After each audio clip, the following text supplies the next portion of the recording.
Today, we're diving deep into some of yoga's most fascinating secrets. We're going to go beyond the poses you might already know and uncover mudras and bandhas. These are energetic locks and seals that ancient yogic texts talk about as a direct way to control your inner state. So, when you think of yoga, what comes to mind? For most of us, it's a fantastic way to get flexible and calm down, and it absolutely is. But what if I told you there's a whole other layer to the practice, a layer that the ancient yogis considered even more powerful? We're talking about mudras and bandhas. These are really subtle but incredibly profound techniques for directing your body's vital energy. You could say it's like moving from a general fitness class to suddenly getting the owner's manual for your own nervous system. And hey, this isn't some new idea. Ancient yogic texts like the Hatha Yoga Pradipika put a huge emphasis on these practices. They basically suggest that these techniques can give you profound benefits, sometimes even more directly than the poses or asanas that we're also familiar with. Okay, let's kick things off with mudras. The word itself means seal or gesture, which is actually the perfect description. Think of them as intentional body shapes that help you seal and guide the flow of energy inside you. So a mudra isn't just some random position. No, it's a very specific shape. You can make it with your hands, your face, or even your entire body, and it's designed to create a particular energetic circuit. This helps you manage your prana or your life force to get specific physical, mental, or even spiritual results.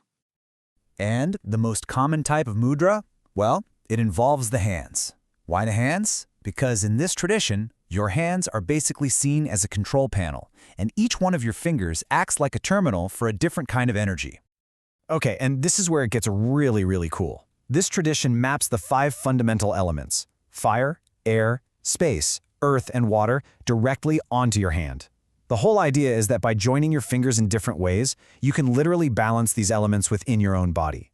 It's such a simple yet incredibly sophisticated system. All right, enough theory. Let's make this practical. We're going to look at 3 really different kinds of mudras, just so you can see how diverse and easy to access these practices really are. First up is probably the most famous mudra of all time, Gyan Mudra, the seal of knowledge. You've definitely seen this in pictures of people meditating. Its whole purpose is to boost knowledge, concentration, and creativity. And doing it is incredibly simple. You just sit comfortably and you lightly touch the tip of your thumb, which represents fire, to the tip of your index finger, which is air. That's literally it. You've just created a powerful little energy circuit. The benefits are all about the mind. Practicing this is said to sharpen your thinking, improve your focus and memory, and even help out your nervous system. It's basically a simple, physical trick for getting some mental clarity.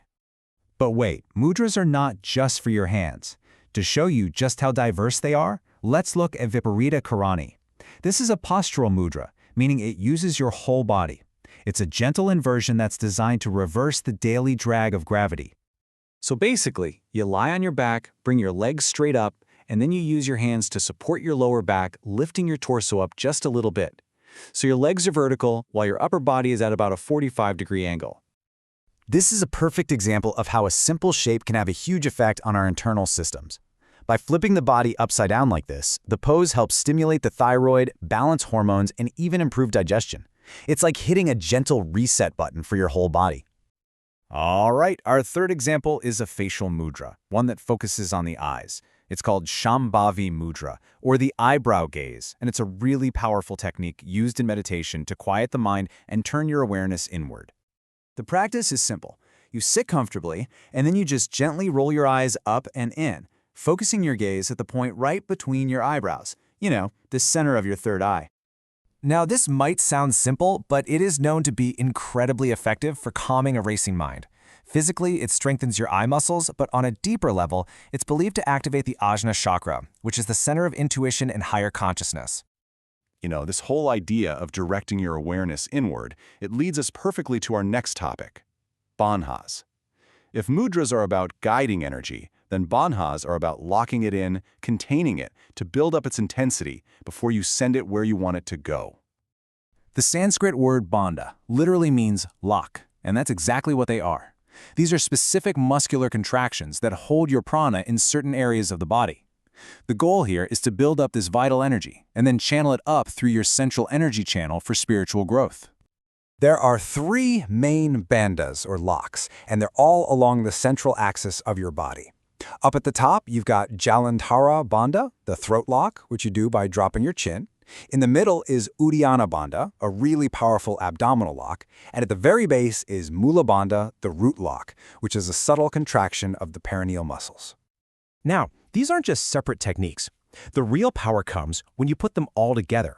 When you engage all three locks at the same time, it creates what's known as Mahabandha, or the Great Lock, and it's a profoundly powerful practice for gathering and directing all of your inner energy. So when you put all of this together, you can start to see that these ancient practices are so much more than just exercise. They're like a sophisticated user manual for the human body and mind. They offer a way to self-regulate that goes way beyond simple stretching. The key thing to take away from all this is that mudras and bandhas are not some kind of weird mystical secret. They are practical, accessible tools. They are the body's own built-in technology for self-regulation. And this system can influence everything from your mood and focus to your hormonal balance and even your digestion. And really, that brings us to the final thought. By understanding these gestures and locks, we're not just learning about an ancient practice, we're learning about the incredible potential that already exists inside of us. It kind of leaves you with a question, right? What energy are you ready to unlock?